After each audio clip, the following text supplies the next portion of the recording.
Welcome back, everybody. It's your time to ed up on the Ed Up Experience podcast, where we make education your business. We are live at Ellucian Live 2025 in Orlando, Florida. By my count, it is officially day 2, morning 2. Some folks call Sunday day 1. I disagree with that perspective. So we're going to call this day 2, morning 2. To my right on the couch is Ed Up Experience podcast co-founder and co-host, Mr. Elvin Freitas. Hello. And I am delighted to be joined this morning by Dr. Hassan Selim of the University of Kalba. Hassan is the Vice Chancellor for Academic Affairs. And in case you didn't notice, I am not Dr. Joe Salustio, Ed Up Experience co-host and co-founder. I am, in fact, Dr. Chris Maloney, Principal Strategic Specialist with Ellucian and your guest host for this episode. Hassan, welcome to the podcast. Thank you very much for having me, and it's a very good opportunity to be on podcast for the first time in Ellucian eLive 2025. My name is Hassan Selim, and I'm a professor of Management Information Systems and Business Analytics, who actually started as a mechanical engineer by bachelor degree and a master's degree in industrial engineering. And when I came to the States in the mid-'80s, I switched to management information systems. And at that time, the information systems was just starting to appear in the academia at that time. And I finished my PhD from University of Arizona in Tucson. And I stayed there for a while before going to the United Arab Emirates. And I joined the United Arab Emirates University as an assistant professor of information systems. And it was a short-term plan at that time that ended up to be more than 28 years trip to that lovely country.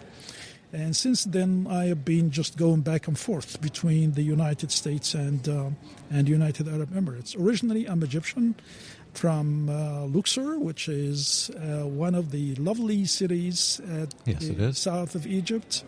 It has almost 1/3 of the ancient monuments of the pharaohs globally.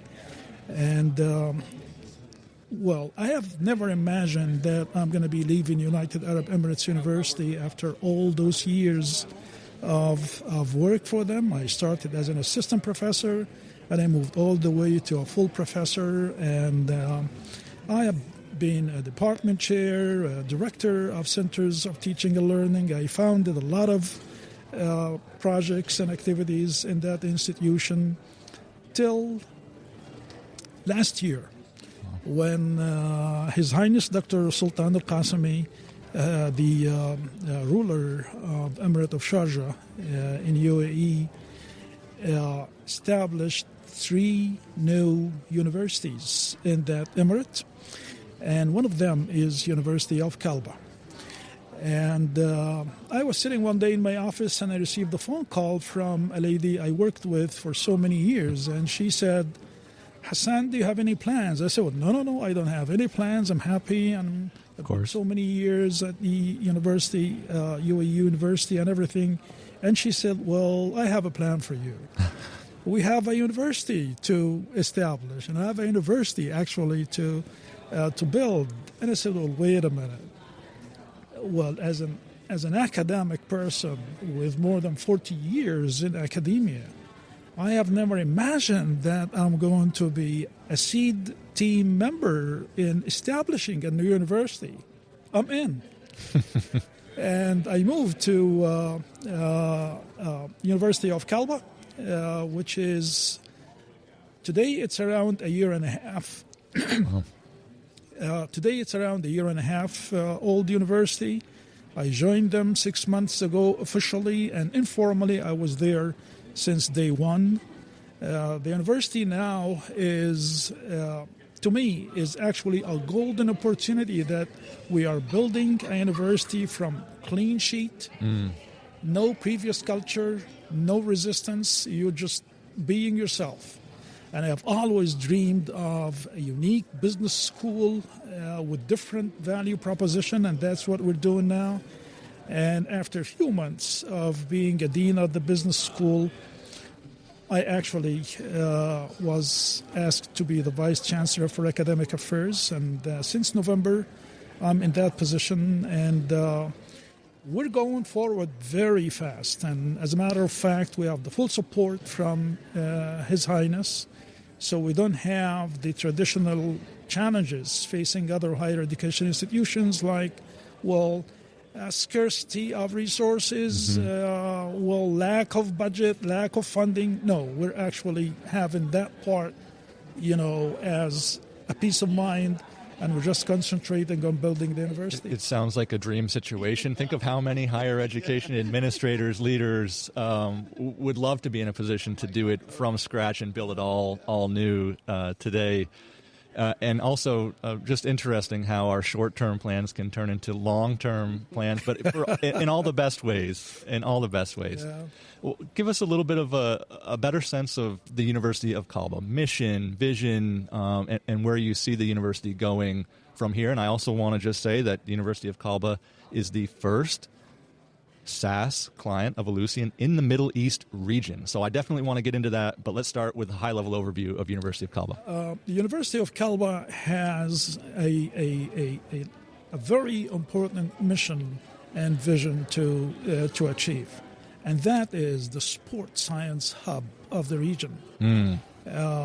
University of Kalba is housing the one and only sports science college in the country, and maybe in the GCC. And this is the main competitive advantage that we have to provide there. We do not have any competition.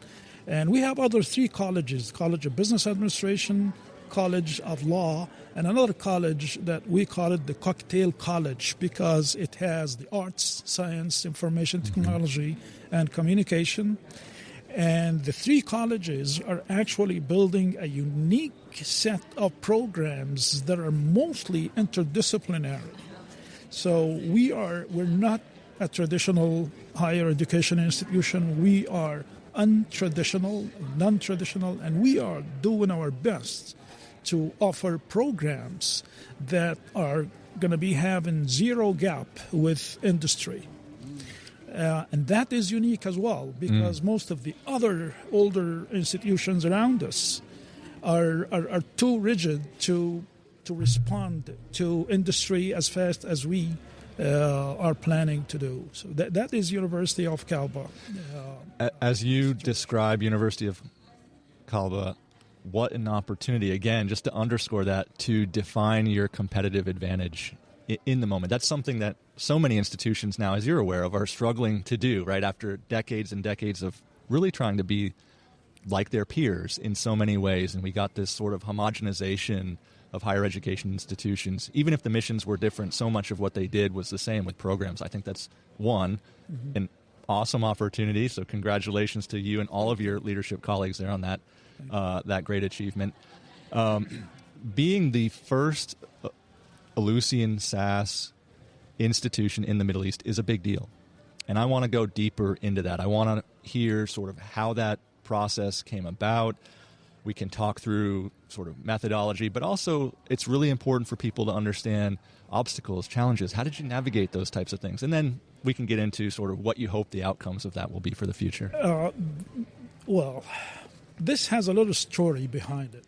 I love stories. Because, when I started with UAEU, 1997, I was in the team who actually worked on introducing educational technologies to the institution. And actually we started with a project that we called it the laptop project, that we were trying at that time to support our teaching community by providing them with a laptop and teaching them, training them on how to use PowerPoint in a computer projector in the classroom. And since then, I have been in the kitchen of educational technologies at the country level. And we started introducing tablet projects after that. And when we started talking about enterprise systems, we started having platforms like SunGuard and the very first versions of Banner at that time. And we started right there. And the journey continued, to the time in 2013 when I restructured the Center for Excellence in Teaching and Learning. And since then, I was leading the introduction of edutechs to UAEU. And we started talking about LMSs. We started talking about different educational technologies. We started supporting our faculty with emerging teaching pedagogies and what kind of technologies can really support individual teaching pedagogies at that time. And I was watching around other institutions' IT infrastructure. Everything was on premises at that time. And how customizations and patching of their IT infrastructure turned them into what I call spaghetti IT infrastructure that took them to a level that the cloud was really almost impossible for them to go to, because a lot of customizations are there, and going to the cloud, you have to be vanilla. You have to be clean and ready to adapt to how vanilla cloud services are. When I went to Kalba, and I was actually in charge of building the IT infrastructure from scratch. So here what I said, we're not going to have a single server on campus anymore. Everything is going to be on the cloud. Of course, traditional mindsets start to say, well, wait a minute, it's privacy, wait a minute, it's, security, it's this, it's that. And I always say, guys, if you have a very valuable set of golden stuff at house, which is safer, which is more secure, to put it in a bank safe or put it at home? How much time and money you invest in securing your house compared to a bank investing a lot of money securing that stuff? So that's where the cloud is.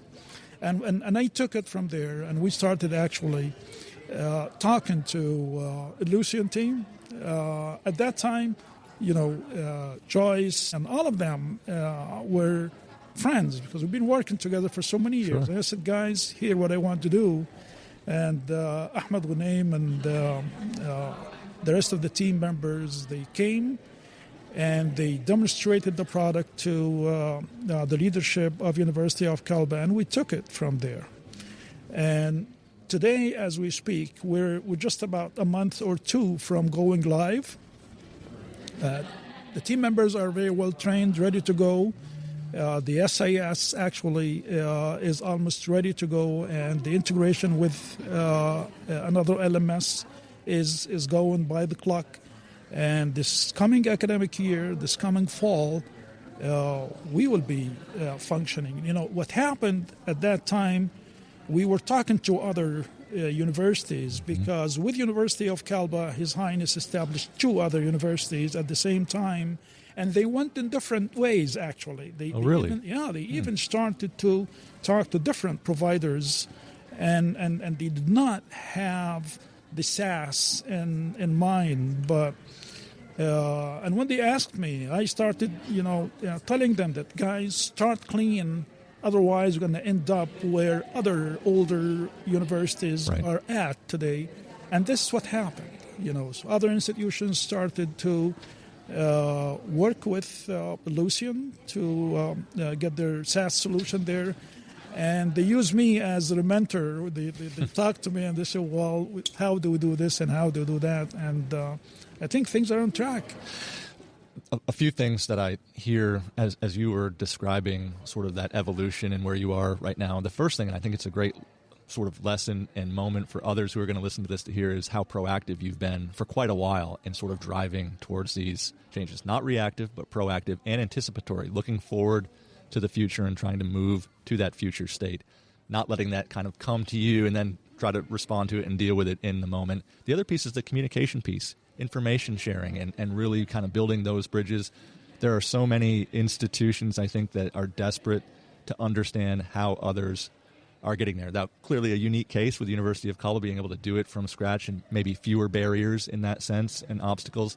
You did mention maybe security concerns being one. Was there anything else that sort of arose in this process that you sort of had to navigate as a challenge? There is a traditional challenge that has been there since day one, and that is how to buy in your staff and faculty into the solutions you provide to the university. And I think my experience with the Center of Excellence in Teaching and Learning and creating communities of practice amongst staff and faculty members helped me to have an easier ride when I moved to Kalba. So it was easy to deal with faculty and convince them with the solutions. So the resistance component was really mild in our cases.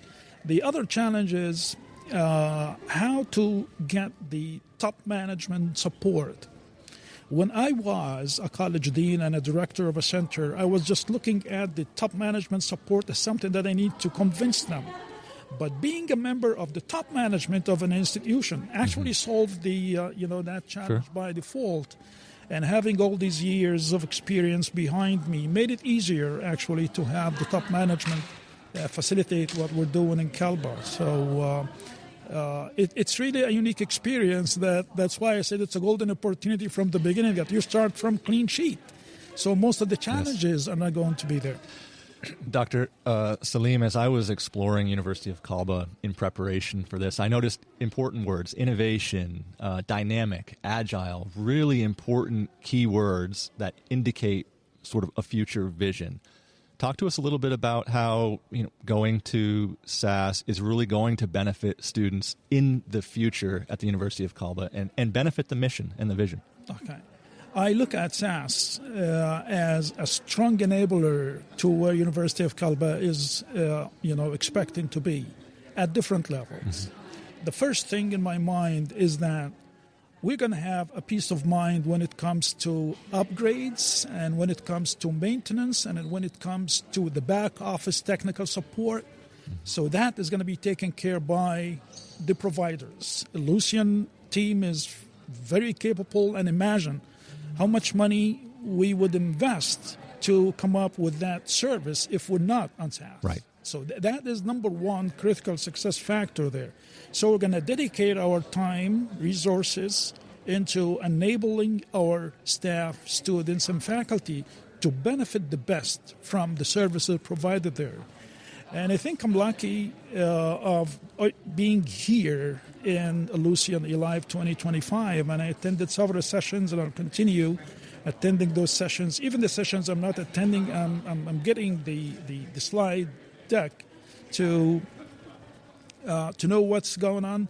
A lot of AI capabilities are coming our way, built into Ellucian solutions, and I hope that being in the Middle East is not going to be an obstacle of benefiting from that. And SaaS comes to the game here. If it's on SaaS, absolutely, they can benefit from it from anywhere. That's so true. As we sort of round out our time together here, first, congratulations. It's not only a monumental achievement to build a functioning university from the ground up, but to also build an innovative and a dynamic and an agile university that's future-focused and really living into all of those important sort of developments that are happening, whether it's in technology or elsewhere. I'm going to give you the choice of how you want to leave everybody here. You can leave us with something that you want folks to just really take away about University of Kalba, or you can leave us with some words of wisdom, something inspirational, or you could do both if you really want to and you're feeling ambitious. Your choice. I'll try to do both.